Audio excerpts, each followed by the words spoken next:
Lequel d'entre vous a fait ça? Lequel? Je suis sûr que c'est toi, petit inculte. Capucine est une élève modèle, elle ne ferait jamais une chose pareille. Mais tu seras privé de tout, tiens, voilà. Ah, on sent moins d'humeur rigolarde, là, hein? En fait, la chaise, elle est pas collée ici. J'avais juste envie de le disputer. Non mais...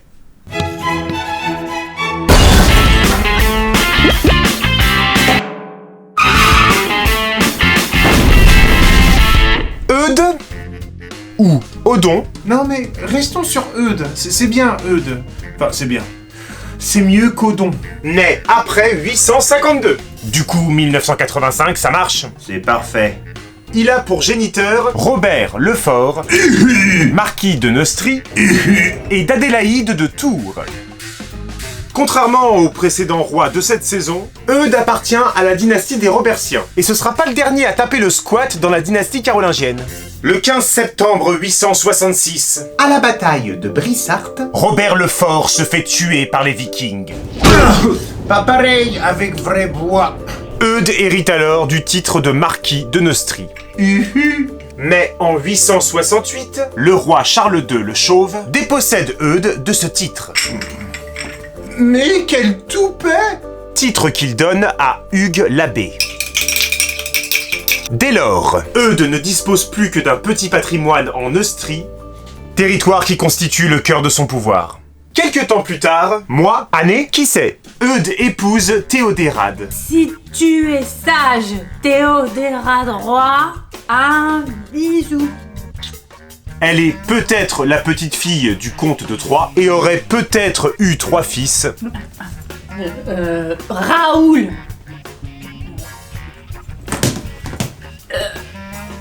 Arnoul. Et Guy. Oul, je crois que je suis saoul. En 882 ou 883, Eudes est fait comte de Paris. Dégage de là, connard! Sans doute avec l'accord d'Hugues l'Abbé Je m'en voudrais de tout te voler.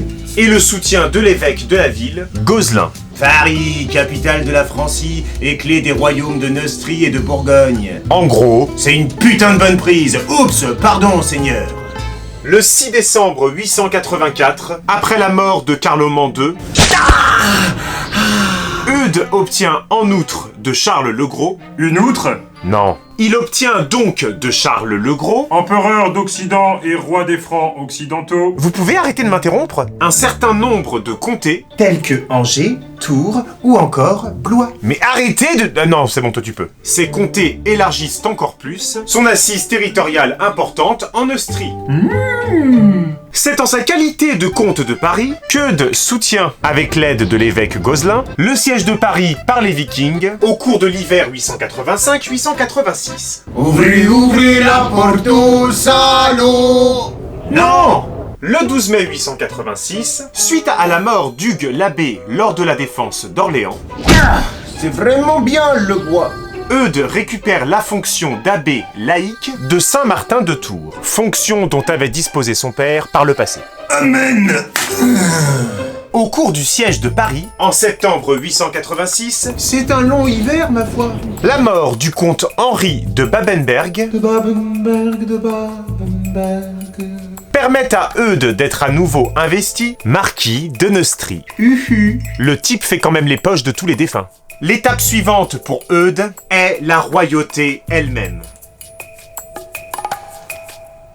En effet, peu avant sa mort en 888, l'empereur Charles le Gros est déchu par les grands du royaume.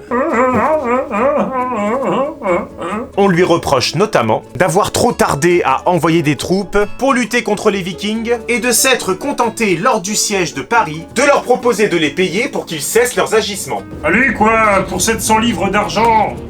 C'est une affaire. Sans succès d'ailleurs, puisque ces derniers partirent ensuite piller la Bourgogne. Ah non mais ça c'est moi qui leur avais demandé. Cette incapacité à rétablir l'ordre dans le royaume déconsidère Charles le Gros. Je m'en fous. Ça et le fait qu'il ait tourné la carte. Je suis fou. Ce qui amène une partie des grands, au sein desquels les Robertiens tiennent une place éminente, à choisir Eudes pour le remplacer. Le 12 ou 13 janvier 888, Déjà vu. Charles le Gros meurt sans descendant.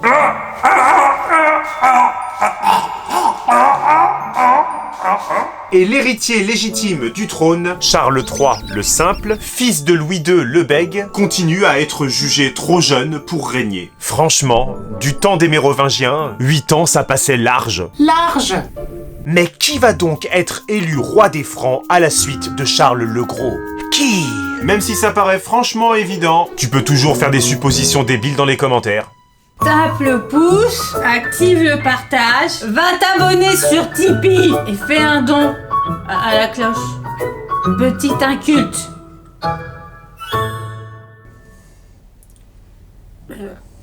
Non. Un bisou. Et il y a un bisou à faire. La prise est bonne, mais eux ils nous l'ont fait foirer. Et en plus je souris un petit peu. Et en plus, J'ai envie de t'as envie de te marrer. Un bisou. C'est le fait d'aller voir qui est trop propre, je pense. Ah, tu sais. d'accord, Et du t'es coup, derrière toi, je me ah, il ressaisis. fait- Et puis d'un coup, c'est prêt. Alors, vas-y, je galère un peu, au pire, tu te fous de l'eau un peu ok. dessus, mais c'est pas grave, quoi, la prise sera bonne quand même. Mais du coup, il y a un truc un peu trop profond, et maintenant, je bois. Très bien, mais tu veux toujours pas boire de face, par contre. Donc, tu vas vraiment Vraiment, te faire je une passe ombre. comme ça. Ouais, Mais ouais, c'est pas vrai. naturel. De là où t'es, c'est le Alors, trajet le attends. plus court. C'est marrant que tu te fasses un truc genre stylisé. Tu te tournes un peu quand même, je sais pas si tu sens. T'es un peu sur Instagram. Et puis on a pas eu le bisou. Ah merde. Arnoul.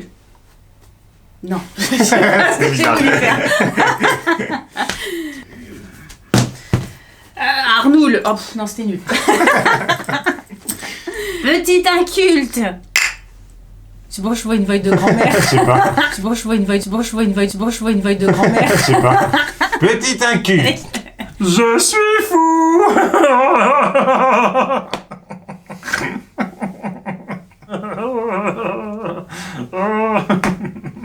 C'est n'importe quoi, c'est inutilisable. Allez,